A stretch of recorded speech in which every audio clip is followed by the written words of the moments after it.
Chairman সাহেব, টাকা কয়টা দিলে ভালো হইতো? পোলা মাইয়ার স্কুলের বেতন বাকি পড়ে রইছে, ঘরে চাল ডাল শেষ হয়ে গেছে, বাজার করণ লাগবো। 2টা দিন পর দিমুনি। আমার ওই পুবদারের মাছের ঘেরের 4-5টা জঙ্গলে বইরা রইছে। তোরা দুইজন কাল সকালে যাইয়া সাফ করে দিস। আগের টাকা আর কালকে সব টাকা একলগে দিমুনি।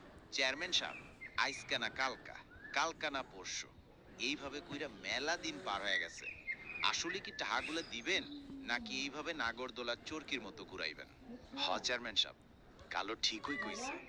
টাহা দিলে আইজকেই দেন, নাইলে এইভাবে ভাড়ান দিয়েন না। শোন বাপ, রাগ করিস না।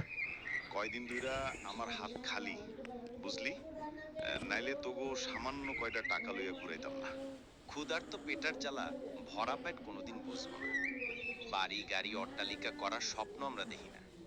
রাইতের বেলা ডাইল ভাত খায়া শুয়া থাই, সকালবেলা পান্তা ভাত খায়া কামে চইলা যাই। সারাদিন হাড় ভাঙ্গা খাটুনি দিয়া যে কয়টা টাহা পাই, চাল ডাল কিনা বউ পোলাপান নিয়ে কোনো রকম বাইসা আছি। আমরা গরিব মানুষ, দিন আনি দিন খাই, জীবন পার কইরা দিলাম পরের গোলামি কইরা। ইচ্ছা আছে যত কষ্টই হোক পোলা মায়ের লেখাপড়া করাম, তাগল ওসিলায় যদি গরিবের দিন ফিরে, সেই আশাটুকু নিয়ে বাইসা আছি। শুনলি রে তোরা? কালুর পোলা মায়া শিক্ষিত হইব, ভাগ্য ফিরাইব, সে ঘুরে বালি।